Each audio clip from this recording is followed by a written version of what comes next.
game.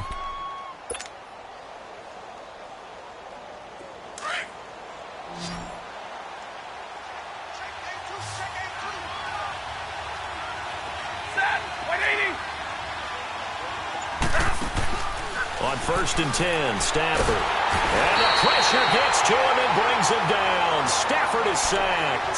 Fletcher Cox breaking through to get him for a loss of 7.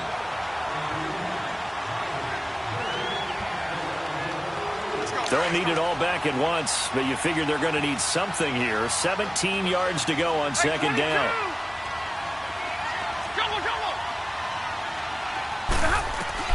A shotgun snap for Stafford. His throw incomplete. He was trying to find Marvin Jones that time, and it's 3rd down. And Charles, got to like what this defense has been able to do these last couple of plays. Yeah, they get the sack on first pass. Now they're just a play away from getting the football right back, but it's a big play. They've got to hold up. An incomplete pass on that last play, and that means they'll need to come up with something here on 3rd down. Out of the gun, Stafford.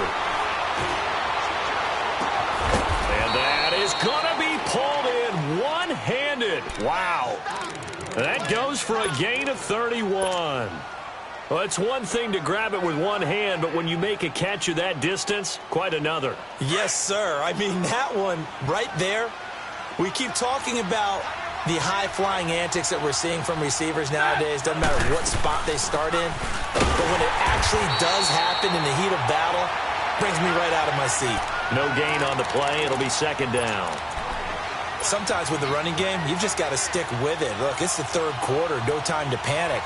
But that also doesn't mean you just do it the same way you've been doing it the entire ball game. Maybe change up some blocking assignments or run a few different plays, but stay with the overall essence of the running game. Here's Stafford now on 2nd down. Wide open receiver complete. And brought down, but not before they're inside the 25. That'll put him close to 100 yards receiving. He's at 98, and he's got a 1st down.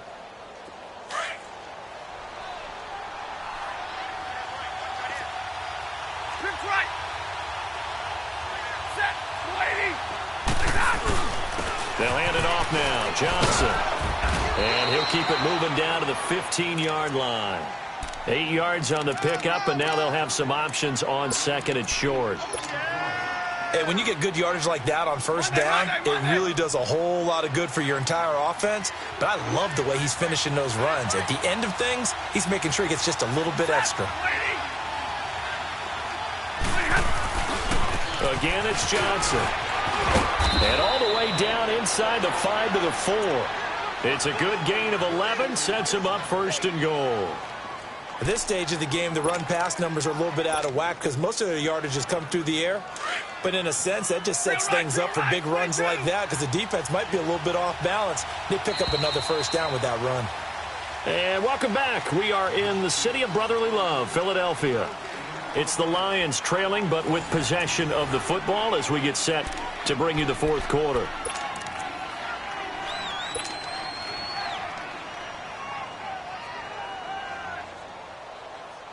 A looming decision to make on the conversion, down 7, but first things first, they need to score as they come up on 1st and goal. Operating from the gun, Stafford.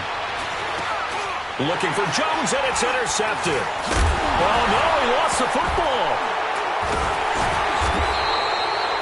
Well, that takeaway, partner, right there, that's a combination of coaching, execution, and absolute belief. Because a lot of guys will look at the scoreboard and go, this thing's pretty well done. But they still thought to themselves, if we can make a play, we give our teammates a chance to win it. And that's exactly what they did.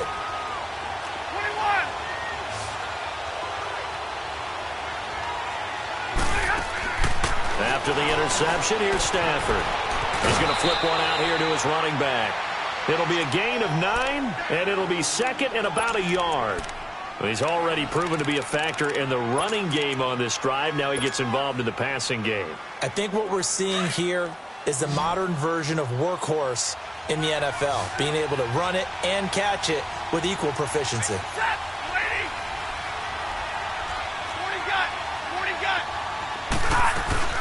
They'll run it now out of the gun. And he'll be brought down right on the edge of the goal line at about the 1-yard line. It's a 3-yard pickup, and that sets up a 1st and goal. Well, that was a unit that understood exactly where the first down marker was, handed it to their guy who could run it, created some space, and he got there. From the gun, Stafford. The quick slant caught. And this will result in him losing yardage back to the 3. It's a loss of 2 there, bringing up 2nd down. And now the Eagles going to signal for a timeout. It's just their first. They'll be down to 2 remaining as we step aside here in the 4th quarter.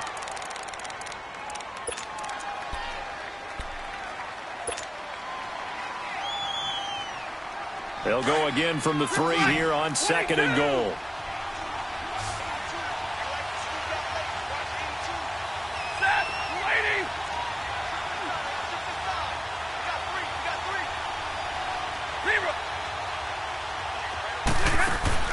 Operating from the gun, Stafford, and he can't corral it.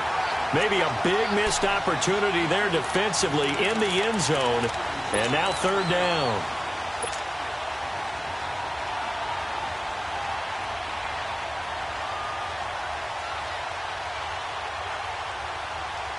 This Eagle defense, they won't give in without a fight. This is 3rd and goal.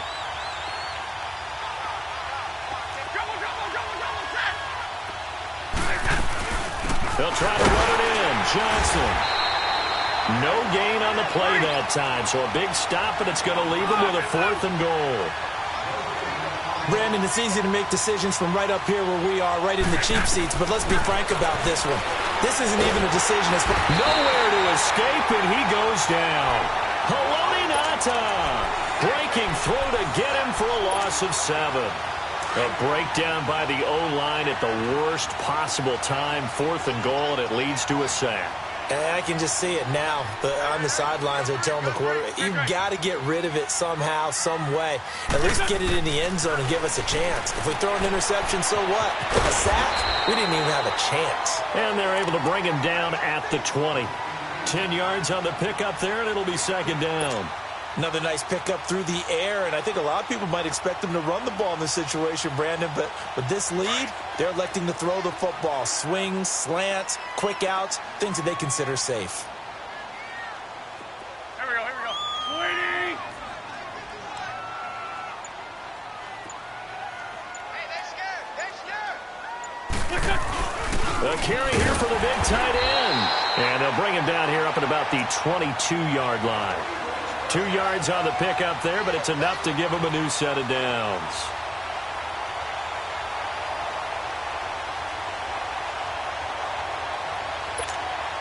Come on now, let's go.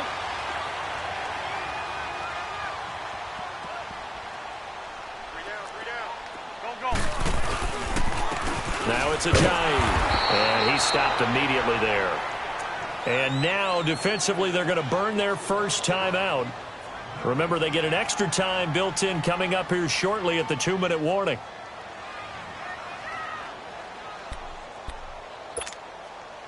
Let's go, great. Black. Wentz to throw on 2nd down. Drops it off to Ajayi. Give him 7 on the play, and his defense here going to burn their 2nd timeout.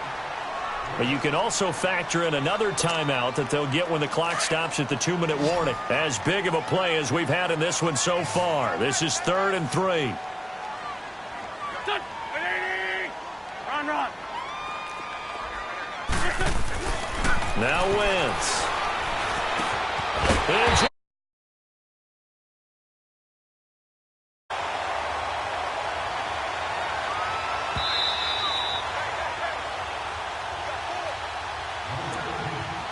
time for a break. We're back to see what happens after this. And not totally home free yet, but it's looking good as they come up 1st and 10. We got three, fellas. We got 3. Please back them. Watch out.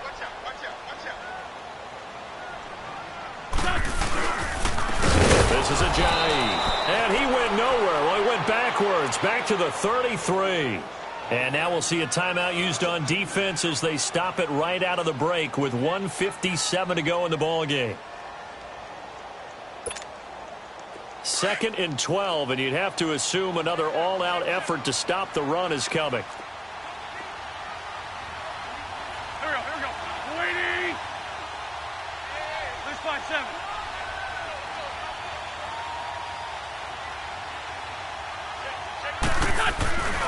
They stay on the ground. Again, it's Ajayi to do a short gain up to about the 34-yard line.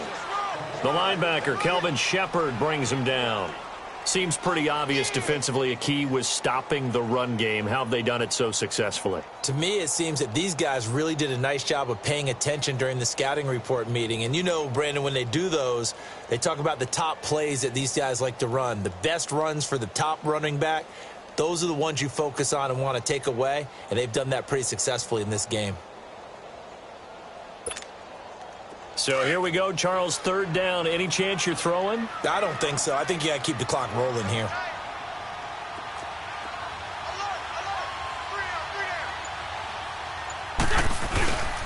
And indeed, they will keep it on the ground. And he will lose yardage here to the 31-yard line. Losing 2 yards that time, and now it's 4th down. I like the idea to mix it up from time to time because, let's face it, you can't be predictable. But the execution was a little lacking on this one, right? They might want to go back to the drawing board with that call.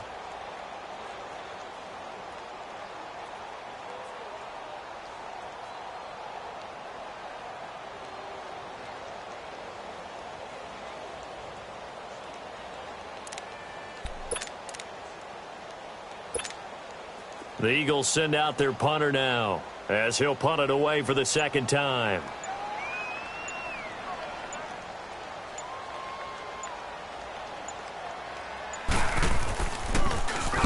He gets this one away, and boy, it's another boomer.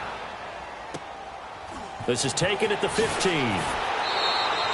It'll be a 51-yard punt that time, and the Lions will take over. And Detroit getting set to go now. 1 possession game. Time very much a factor. How does the offense handle this situation? Well, in a lot of cases, they should be somewhat relaxed. And I know that's counterintuitive because this is a pressure situation. But this is Friday practice every week of the season. You go over this situation, having to go downfield, limited timeouts, got to get out of bounds and keep the drive going and set yourself up.